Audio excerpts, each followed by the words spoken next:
do capítulo 12, nós vamos ver agora Lucas se concentrar mais na pessoa de Tiago e na evangelização, na pessoa de Paulo, na evangelização em si,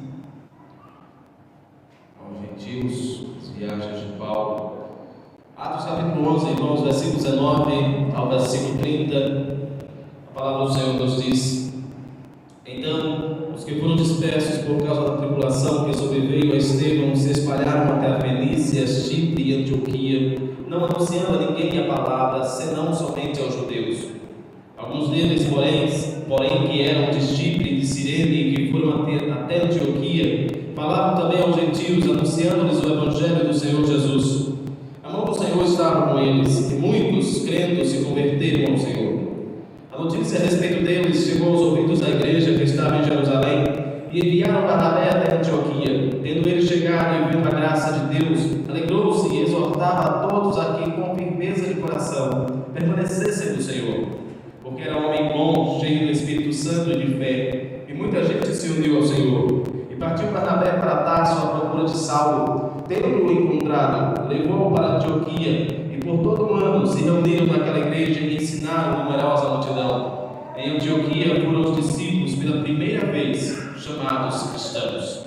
Naqueles dias desceram alguns profetas de Jerusalém para Antioquia, e apresentando-se um deles chamado Ágabo, dava a entender pelo Espírito que estava para vir grande fome por todo o mundo, a qual sobreveio nos dias de Cláudio. Os discípulos, cada um conforme as suas posses, resolveram enviar socorro aos irmãos que moravam na Judéia. O que eles, com efeito, fizeram enviando aos presbíteros por intermédio de Barnabé e de Saulo. Até aqui, leitura da palavra do Senhor. Vamos orar. Senhor Deus, nós louvamos ao Senhor pela Tua palavra e agradecemos, porque o Senhor se compadece de nós, nos dando o privilégio de podermos meditar nela, refletir acerca dos Teus ensinamentos. O Senhor nos dá o privilégio de podermos ouvir a Tua voz. Nós louvamos a Ti, ó Deus, e clamamos pelo Teu Espírito, que o Senhor esteja a falar com o Teu povo, com a Tua igreja, que o Teu Espírito esteja a ter o entendimento de cada um aqui presente, irmãos, e daqueles irmãos que nos acompanham em suas casas. O Senhor derrame graça sobre a vida de cada um deles e assim também sobre a minha. Em Cristo eu oro ao Senhor, clamando a Tua graça e a Tua misericórdia. Amém. O que é aquele que lhe caracteriza? Quando as pessoas olham para você, como é que as pessoas lhe caracterizam? O que é que lhe identifica? Qual a sua identificação? Como é que você é conhecido?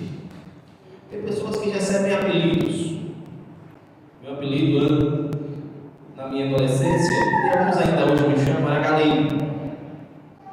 Tem inúmeros apelidos aí que foram colocados ao longo da história. Mas o que é que nos define, irmãos? Geralmente as pessoas colocam apelidos na gente por causa de características que nós temos. O Galeiro é óbvio, né? É bem óbvio. Depois eu digo posteriormente que colocar, não tem nada a ver. Mas o fato é, irmãos, que nós levamos uma identificação na nossa vida. Nós somos identificados por algo. Quando as pessoas olham para nós, elas nos identificam por alguma coisa, por alguma característica nossa, por algo que nós somos, ou até que nós não somos, porque muitas vezes se coloca apelidos pejorativos. Mas você, crente em Cristo Jesus, o que é que lhe caracteriza? Como você é conhecido? O que é que lhe identifica?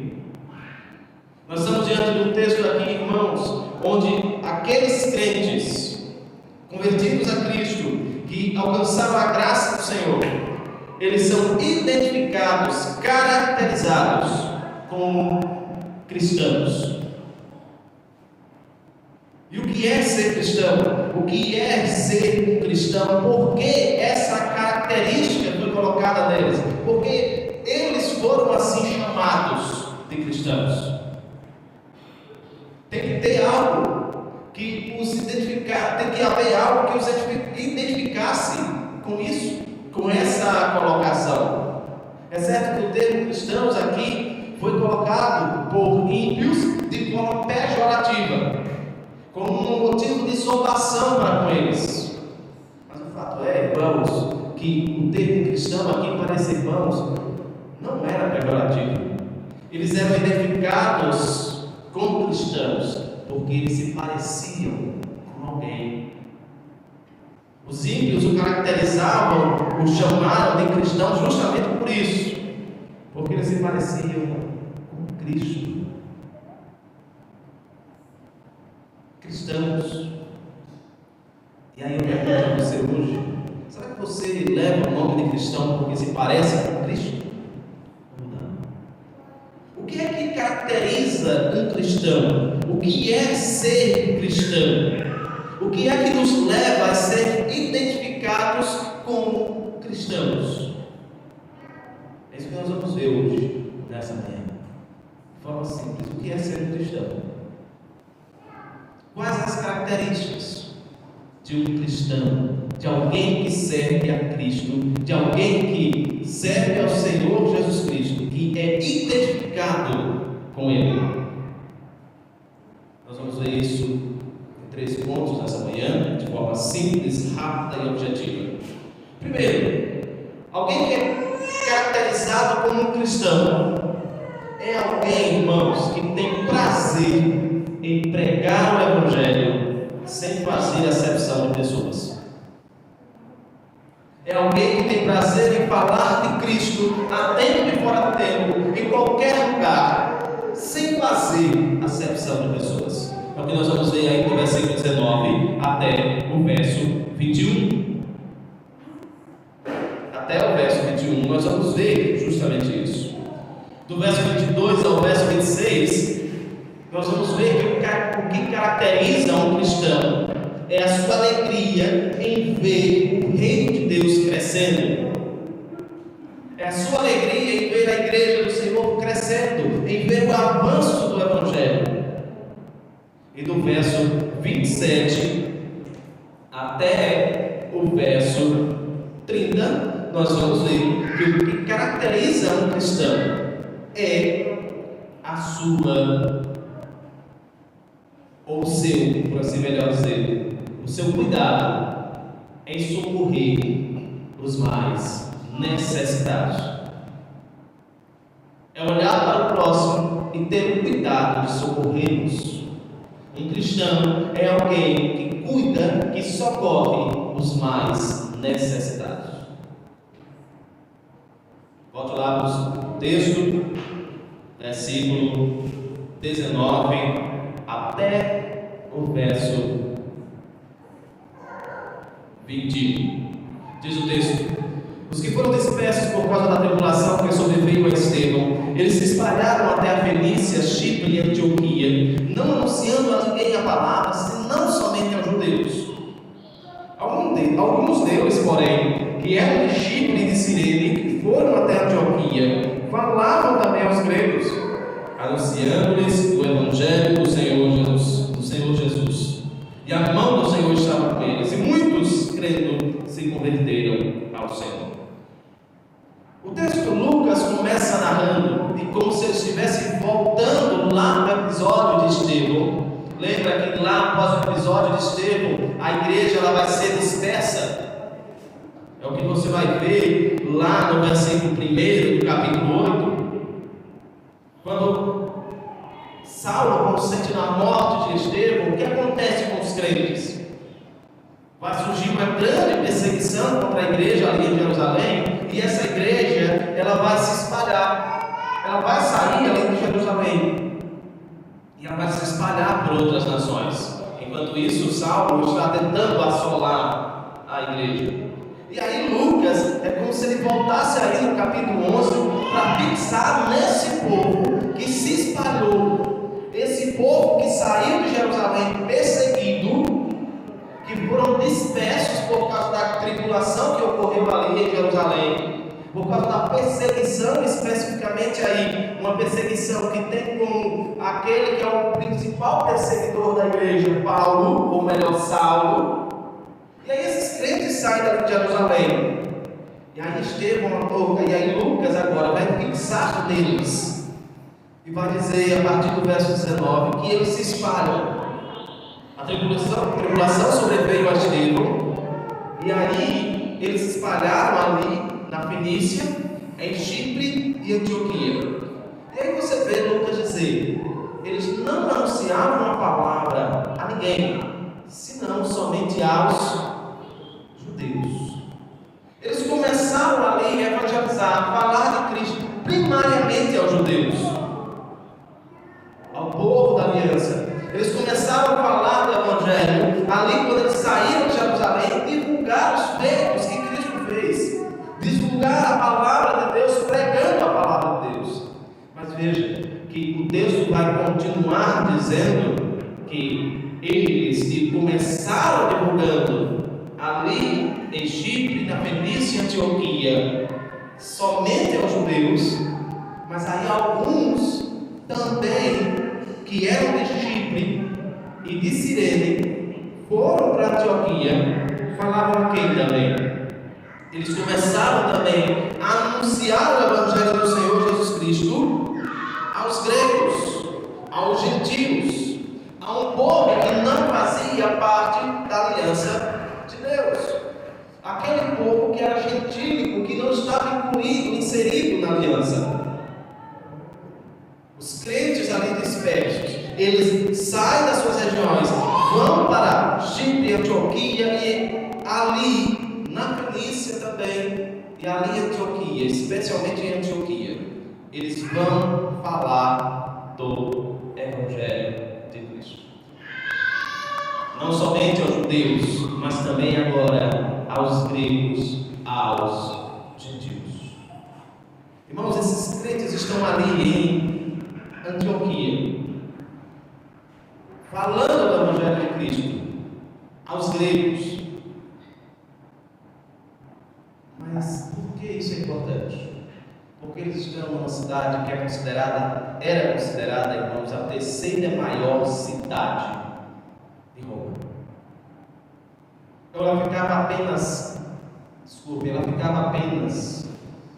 era menor apenas que Roma e Alexandria. Era uma cidade deveras importante, mas era uma cidade que não era conhecida por suas boas virtudes. Antioquia era uma cidade que não era conhecida porque era uma cidade modelo. Antioquia era uma cidade que era conhecida por causa dos seus vícios, por causa da sua depravação moral, por causa da sua idolatria. Era uma cidade idólatra, depravada. Mas ali, aqueles crentes que foram dispersos, eles não vão ser seletivos. Eles não vão ser seletivos ao dizer: não, nós vamos pregar somente aos judeus. Eles começaram somente aos judeus, mas chegando ali, saindo de Chipre, indo para Antioquia, saindo de Cirene também, eles chegam ali e vão falar aos gregos também. Eles vão pregar àqueles que são gentios, àqueles que são idólatras, aqueles que estão sendo inseridos num contexto de total depravação, num contexto onde a pecado rolava solto, a depravação rolava solta. E ali eles vão pregar o Evangelho. Você vai ver aí crentes convertidos a Cristo de Cirene. Você vai ver crentes convertidos a Cristo de Chipre, chegando em Antioquia, falando, pregando a Cristo, dando início ao trabalho de evangelização aos gentios ali em Antioquia. Eles não fazem aí acepção.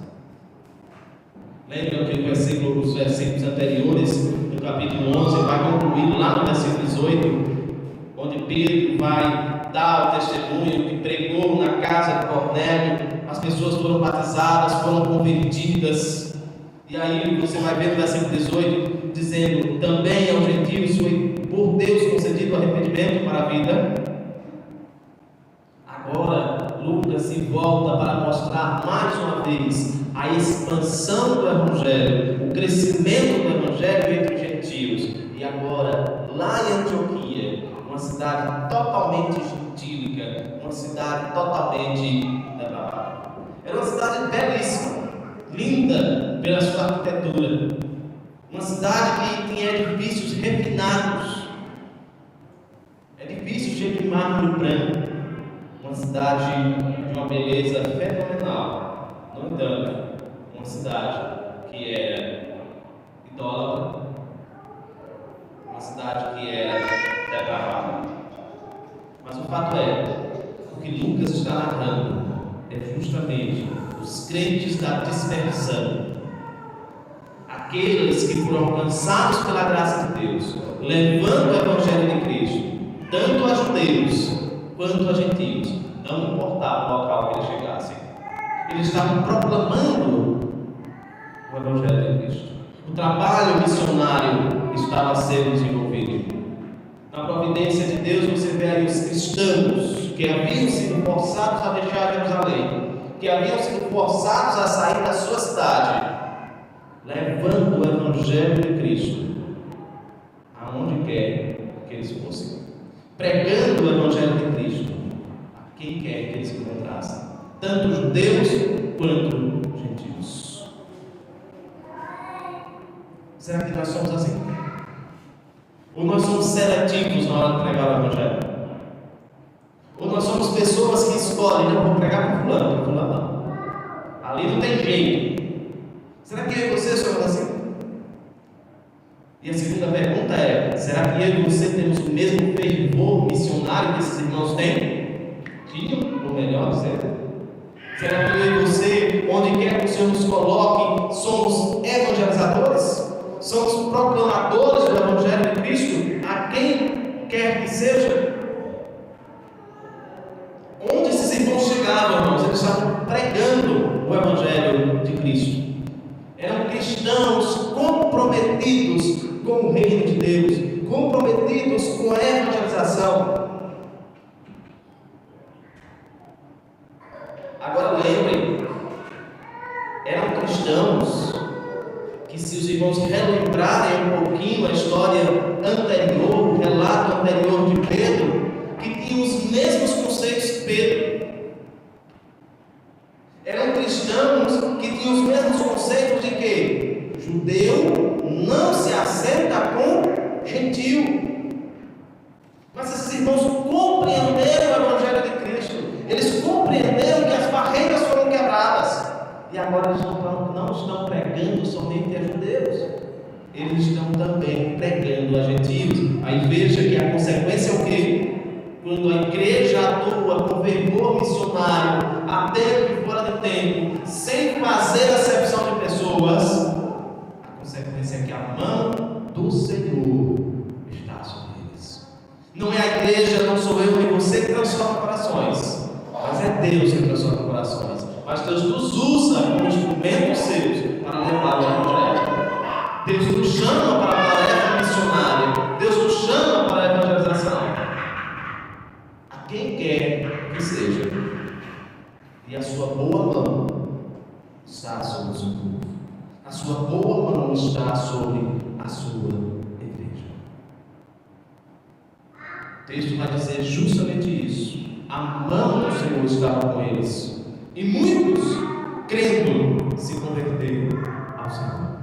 Deus usou seus servos para a sua obra e Deus abençoou a obra. É Deus que dá crescimento à igreja? É Deus que faz o seu reino crescer? Mas Deus usa instrumentos humanos, vários pecadores como eu e você. Instrumentos que entendem e compreendem quem é o seu Senhor. Instrumentos que têm amor pelo seu Deus e amor pela palavra do seu Deus e têm prazer em falar desse Deus. A quem quer que seja, onde o Senhor nos colocar. Quantas vezes, irmãos, nós paramos para conversar com outras pessoas coisas triviais, inúteis. Quantas vezes nós nos assentamos com determinadas pessoas e nós começamos a falar da vida dos outros, mas não falamos da vida do Senhor da glória. Temos prazer em tratar de política, temos prazer em tratar de outras coisas, de falar de outras coisas, nós não temos prazer em falar de Cristo. Será que nós somos identificados com Cristo como pessoas que amam a Ele e que são pessoas envolvidas no seu reino, que pregam a sua palavra dentro e fora da terra, sem fazer acepção de pessoas, como esses crentes aqui? Mas o texto vai dizer que eles são identificados como cristãos não somente pelo seu amor, por falar de Cristo, por falar do reino de Deus, em todo tempo, em todo lugar, tanto a gentios quanto a judeus, mas eles são chamados cristãos porque eles se alegram com o crescimento da igreja. Você vai ver aí surgir aí uma pessoa, versículo 22 em diante, ao 26. A notícia a respeito deles chegou aos ouvidos da igreja que estava em Jerusalém, e enviaram Barnabé de Antioquia. Ali em Jerusalém, os discípulos ouviram, os apóstolos ouviram falar do que estava acontecendo ali em Antioquia. Ouviram falar que os crentes que foram dispersos chegaram em Antioquia, pregaram o Evangelho de Cristo, e ali em Antioquia estava nascendo uma igreja. Ali em Antioquia estava tendo um grande avivamento. Então o que os discípulos fazem, os apóstolos fazem? Vamos enviar Barnabé. Vamos mandar Barnabé para Antioquia, para cuidar daquele povo, para olhar para aquele povo, para falar mais para aquele povo. Antioquia, irmãos, vai ser um grande celeiro para a evangelização do mundo. Antioquia, a cidade de Antioquia, a igreja de Antioquia vai servir de bênção para a evangelização, especialmente no ministério de Paulo. E aí você vai ver que quando os apóstolos ouvem, eles fazem o quê? Vamos mandar Barnabé. Versículo 23. Quando Barnabé chega lá em Antioquia, diz o texto, tendo ele chegado e vendo a graça de Deus, ele alegrou-se e exortava a todos que, com firmeza de coração, permanecessem no Senhor, porque era um homem bom, cheio do Espírito Santo e de fé, e muita gente se uniu ao Senhor. Barnabé, quando chega ali em Antioquia, Barnabé vê aquele povo fervoroso, vê aquele povo ali crendo em Cristo. E aí Barnabé se alegra, como se ele chegasse dizendo: então, que glória, a igreja do Senhor está crescendo, Deus está multiplicando o seu povo, louvado seja Deus. Mas precisa fazer algo, precisa fortalecer esse povo mais, precisa fazer com que esse povo seja cada vez mais fortalecido. E aí Barnabé vai exortar esse povo: olha, meus irmãos, louvado seja Deus que vocês estão firmes no Senhor, louvado seja Deus que vocês amam o Senhor, mas continuem firmes nisso, continuem perseverantes, tenham firmeza no coração, continuem cada vez mais buscando uma vida de santidade. Barnabé não está falando aí que eles vão perder salvação. Barnabé está dizendo que eles deviam permanecer no Senhor, cada vez mais se santificando. E aí Lucas vai fazer questão de dizer quem é Barnabé. Barnabé é um homem bom, um homem cheio do Espírito Santo, um homem cheio de fé. O seu exemplo, a sua vida é um testemunho também ali. É um homem que se alegra com o seu povo, é um homem que se alegra com a sua igreja, é um homem cheio do Espírito Santo, um homem que tem fé, que cada vez mais o reino de Deus vai crescer. É um homem que tem, como diz o reverendo Hernandes Dias Lopes, um perfil espiritual.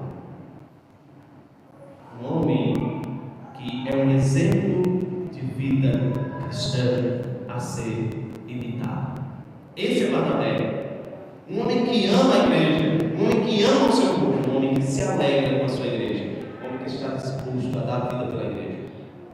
E você vê isso, que Barnabé é um homem totalmente voltado para o Senhor, que se alegra no crescimento do reino de Deus. Porque o que Barnabé faz? Quando Barnabé vê o crescimento da igreja, igreja. Quando Barnabé vê a igreja cada vez mais crescendo no Senhor, Barnabé identifica algo. Eita, o trabalho está grande. Necessita de alguém mais. Para o trabalho crescer mais ainda. Barnabé diz: tem alguém. Quem é esse alguém? É Saulo. Aquele que eu conheci lá atrás. Aquele com quem eu fiquei e conheci. Vou buscar Saulo para trabalhar comigo. Vou buscar Saulo para que a igreja do Senhor cresça. E é isso que Barnabé faz. Diz o texto a partir do verso 25 que Barnabé partiu para Tarso à procura de Saulo. Não é uma viagem fácil, mas ele vai. Chega lá, encontra, levou Saulo para Antioquia, e ali estão os 2 homens de Deus, 2 autoridades, pregando o Evangelho por todo o ano. Estão juntos ali. Diz o texto: por todo o ano se reuniram naquela igreja e ensinaram numerosa multidão. Irmãos, isso aqui que Barnabé faz é algo que deveria chamar a atenção de qualquer liderança de igreja, tanto de pastor quanto de presbíteros e diáconos. Por quê? Porque muitas vezes, é que eu falo como pastor, muitas vezes nós nos importamos tanto com o nosso cargo que quando nós olhamos para outros irmãos, colegas de ministério, nós tememos. Nós achamos que fulano ou beltrano não pode tirar o nosso cargo. Quantos pastores você não conhece que quando sai de determinada igreja, chega outro, não volta mais à cidade por causa de tem temor de causar um mal-estar com o outro pastor? Eu conheço pastores que não voltam mais à cidade que pastorearam por anos, porque o outro pastor que lá está tem ciúmes, como se tivesse um temor de que aquele pastor que saiu voltasse e tomasse o lugar dele. Isso é uma lástima no meio do povo de Deus. Da mesma forma, quantos presbíteros ficam temerosos de depois de 5 anos de eleição elegerem-se outros para o presbiterato, ou até mesmo na igreja crescer e necessitar de outros presbíteros que ocupem também o cargo e ali pastoreiem a igreja do Senhor juntos? Isso é uma lástima no meio da igreja. Isso é de doer, porque não deveria ocorrer isso. Não é uma concorrência. O que nós devíamos era nos alegrar no crescimento do reino de Deus. Entender que nós não concorremos uns com os outros. Nós temos inúmeros pastores aqui na cidade. Pastores esses que têm inúmeras dificuldades de relacionamento. Pastores esses que parecem que não entendem o que é o reino de Deus, que parece que estão concorrendo uns com os outros, quando deviam estar unidos em prol do crescimento do reino de Deus. Não importa a placa de denominação. Eu já recebi nome aqui nessa cidade de alguém chegar para mim e dizer: o senhor é diferente. Mas espera por quê? Porque os senhores buscam se relacionar com os outros. Tenho minhas falhas, mas também já fui acusado de tomar a ovelha da igreja dos outros. Mas eu nunca fui buscar a ovelha da igreja de ninguém, não. O que deveria ocorrer é: vamos nos unir para que o reino de Deus cresça, e aí nos alegrarmos juntos. Mas lamentavelmente na cristandade muitas vezes é isso que não ocorre, especialmente no meio de liderança. Barnabé não vê isso. Barnabé, irmãos, vai perder a proeminência na igreja de Antioquia. O grande apóstolo ter preeminência. Mas Barnabé se lembra de Saulo e diz: eu vou buscar Saulo, ele vai me ajudar aqui, ele é vaso útil na obra do Senhor. A igreja de Antioquia necessita também de Saulo, não é só de mim. E é isso que você vai ver aí Barnabé fazendo. Aí Barnabé vai, busca Saulo, e ali durante um ano os dois estão ali fortalecendo a igreja do Senhor, pregando na igreja do Senhor, a igreja crescendo cada vez mais, e por causa do nome de Cristo, as características que eles demonstram da sua semelhança com Cristo, eles são justamente chamados de quê? Não é somente Saulo nem Barnabé, são os crentes de Antioquia. Ali em Antioquia, os discípulos pela primeira vez são chamados cristãos. Mas chamados cristãos por quê? Porque o seu proceder, as suas atitudes, as suas vidas se parecem com a de Cristo. São identificados com o que é ser cristão? É alguém que se parece com Cristo. É alguém que ama missões, que fala do Evangelho a tempo e fora de tempo. É alguém que se alegra com a igreja de Cristo. É alguém que se assemelha com Cristo na sua vida. É uma das suas atitudes, o seu proceder. É um proceder digno do Evangelho de Cristo.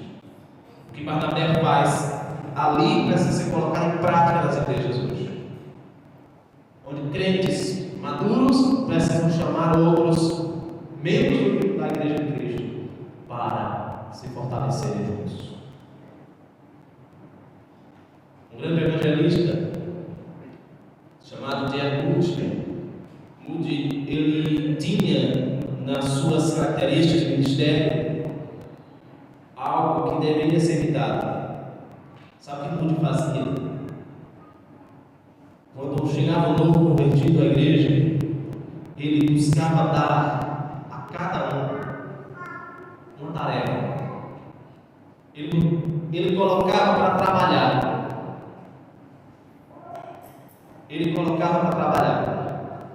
Podia ser até uma tarefa simples, como distribuir inários para as pessoas. Algumas igrejas distribuíam inário na hora do culto, como receber as pessoas na entrada da porta. Mas o fato é que o Moody dizia que cada crente deve ter uma ocupação, cada crente deve trabalhar, e assim cada um vai fortalecendo o outro no trabalho do Senhor. A igreja do Senhor deve ser unida nisso. Moody dizia o seguinte: é melhor colocar 10 homens para trabalhar do que fazer o trabalho de 10 homens. Isso é verdade. É melhor colocar 10 homens para trabalhar do que fazer o trabalho de 10 homens.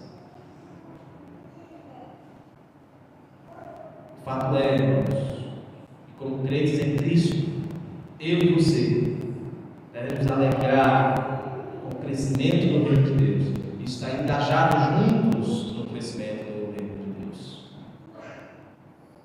Sem disputa de cargo, sem buscar, eu sou mais importante do que meio. Todos nós somos aqui discípulos de Cristo. O que nos caracteriza não é o que nós fazemos, o que deve nos caracterizar é com quem nós nos parecemos. É com Cristo que você se assemelha ou não? Você é um cristão porque você ama falar de Cristo, porque você se parece com Cristo, ou simplesmente porque você frequenta uma igreja evangélica? Quem é que ele identifica? Felizmente, irmãos, a palavra cristã perdeu muito o seu significado. Ser cristão hoje não significa mais dizer que é aquela pessoa que deixou o pecado, que crê em Cristo, que recebeu salvação pela graça e que vive para Cristo e se assemelha a Cristo. Nos nossos dias, ser cristão muitas vezes é simplesmente ser membro de alguma denominação, vivendo a mesma vida que vivia anteriormente. Por que você é chamado cristão? E o último ponto para nós concluirmos, ser cristão é alguém que socorre aos mais necessitados. Veja o que diz aí o verso 27 a 30. Naqueles dias desceram alguns profetas de Jerusalém para Antioquia e, apresentando-se um deles chamado Ágabo, dava a entender pelo Espírito que estava para vir grande fome por todo o mundo, a qual sobreveio nos dias de Cláudio. Os discípulos, cada um conforme as suas posses, resolveram enviar somente aos irmãos que moravam na Judéia, socorros aos irmãos que moravam na Judéia, o que eles com efeito fizeram, enviando aos presbíteros por intermédio de Barnabé e Saulo. Chegaram os profetas em Jerusalém, e um em especial chamado Ágabo, ele fez aí uma previsão pelo Espírito.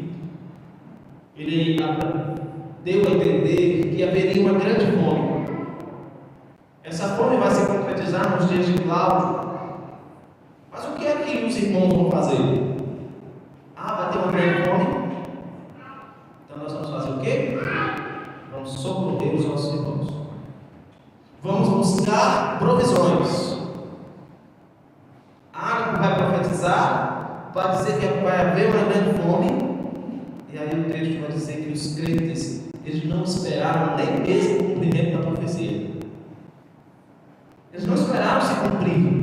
Pelo contrário, cada um conforme as suas posses, conforme o que eles tinham, resolveram enviar socorro aos irmãos. Eles olharam para os irmãos que iriam passar por necessidade. Não, vamos socorrer. Vamos nos juntar aqui, cada um contribui com o que pode e vamos enviar para esses irmãos. Esses irmãos não podem padecer. São irmãos nossos. Vamos enviar para os irmãos que moravam na Judéia. Quem é que está socorrendo aí? São justamente os crentes gentios. São os gentios agora que também estão se movendo. Eles receberam o Evangelho, creram em Cristo. Agora, judeus são nossos irmãos. A barreira foi quebrada, irmãos. Não importa se é judeu ou gentio, agora são cristãos, são crentes em Cristo. E agora eles vão se voltar para socorrer os outros irmãos. Não importa a raça. Não importa as diferenças que tiveram no passado, o que importa é o que eles são agora. Crentes que olham para os seus semelhantes, que olham para os seus irmãos e veem a necessidade de cada um e ajudam eles. Eles enviaram socorro para agora os crentes judeus, os crentes gentios, enviando socorro para crentes judeus, quebrando toda barreira de diferença. Crentes que não se sentavam nem à mesa, que não podia o povo que não se sentava à mesa, judeu com gentio, povo que não podia nem cumprimentar, muito menos entrar na casa. Agora, judeus e gentios, crentes em Cristo, como irmãos, estão vivendo um socorrendo o outro, e especificamente aí, os gentios agora socorrendo os judeus, aos crentes da Judéia. Eles enviam aos presbíteros a liderança da igreja, por intermédio de Barnabé e Saulo, e ali a liderança da socorrer os outros. Ser crente, irmãos, é olhar para os outros com um olhar de misericórdia e com graça. Ser crente é ver o irmão ou aquele que está padecendo necessidade e buscar socorrer. Não é voltado somente para o seu nariz. Ser crente é buscar socorrer os mais necessitados. Você tem amor pelos outros. Quando você olha alguém necessitado, qual a sua atitude? Qual o seu proceder? Será que você usa de graça e misericórdia para com as outras pessoas? Ou você simplesmente é voltado para si próprio? O que é que lhe caracteriza?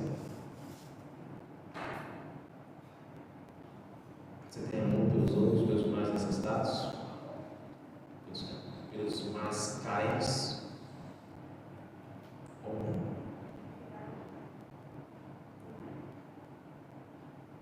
Ser cristão é alguém que ama missões, leva o Evangelho de Cristo aonde quer que vá. É alguém que se alegra em ver a igreja crescer, mesmo que venha, por exemplo, perder algum cargo, mas continua alegre servindo ao Senhor. Ser cristão é olhar para o seu próximo que está passando por necessidade e socorrer. Porque foi isso que Cristo fez por nós.